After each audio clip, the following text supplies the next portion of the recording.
By 2050, the world's population could approach 10 billion. And around 60% more food could be needed to feed everyone. The environmental impacts of the food system are daunting. It's responsible for about a quarter of all greenhouse gas emissions. It uses about 70% of all freshwater resources, and it occupies about 40% of the Earth's land surface. Food-related emissions could increase to 50% by 2050 and fill up the total emissions budget that we have in order to avoid dangerous levels of climate change.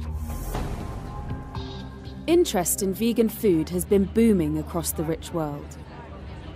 A major study has put the diet to the test, analysing an imagined scenario in which the world goes vegan by 2050. If everybody went vegan by 2050, we estimated that the food-related greenhouse gas emissions could be reduced by 3/4. Cows are the biggest emission contributors.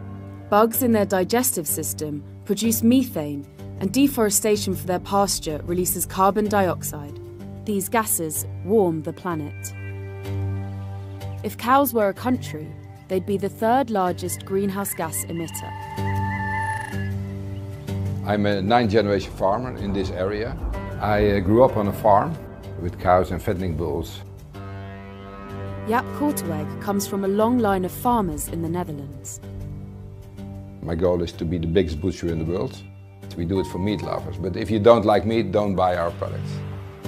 But he's now a butcher with a difference. I'm the vegetarian butcher. We are hooked on the taste of meat. So the only way to change it is to develop products with the same experience without an animal. We can produce beef as big as a front door with the right texture of real beef. The equipment we used in our plant-based plant is the same as in a meat factory. The only difference is there was no blood on the floor. Jaap made the switch to plant-based meat 11 years ago. He now ships to 17 countries with annual sales of 20 million euros. The ingredients we use are different. We use soy, we use lupin, we use wheat, we use peas. We look to the meat product we want to copy and look for the right ingredients to get the same experience. Farmed animals are land hungry. Over 80% of the world's farmland is used for animal production, but it produces only 18% of the world's calories. You need to feed a cow about 10 kilograms of mostly grains for it to grow by 1 kilogram. For pigs, that's about 6 kilograms, and for chicken, 3 to 4 kilograms. So a lot of food is wasted as feed for animals that we would then eat. Growing animal feed means more land per calorie of food is needed to produce beef than broccoli. 2/3 of all agricultural land is used as pastures. And if you saved all those pastures, if people went vegan, then that would be the size of the continent of Africa that would be freed. And a well-balanced vegan diet, more varied with less calories, could save lives. If the world went vegan in 2050, we estimated that premature mortality and also all-cause mortality could be reduced by about 20%. Which could make the global economy healthier too. We know how much money is used to treat certain diseases that are associated with diets. Coronary heart disease, or stroke, cancer, and diabetes.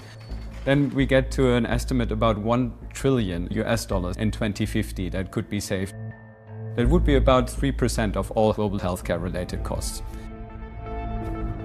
But global meat consumption is growing around the world, by almost 3% a year since 1960. Nobody liked the way we treat animals in factory farms. Nobody liked the situation that is not good for our health, not good for the environment, but we all like meat very much. While Jaap's firm threatens meat farmers, meat companies and butchers are customers and partners. Meat companies don't own the farmers, so it's easy to change from chickens or pigs to plant-based meat.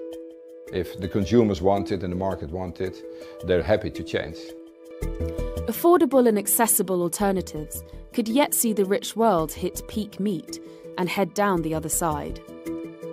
If we look at past trends, it's probably unlikely to assume that the world would really go vegan by 2050.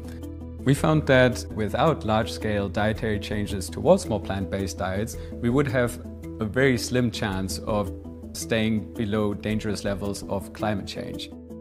But even moving towards a plant-based diet could help.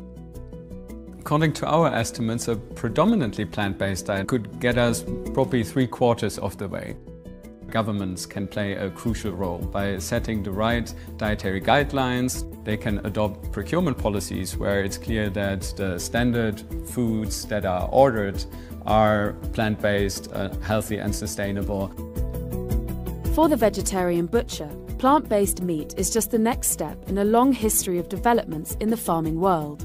It's always changing in the agricultural world. 100 years ago there were millions of draft horses to transport, to plow. Now they are threatened with extinction because we don't need workhorses anymore. In the future we will use machines to produce our meat, and the slaughter animals will be threatened with extinction too. And we only had room for wild chicken and wild pigs. And that's the future, I hope.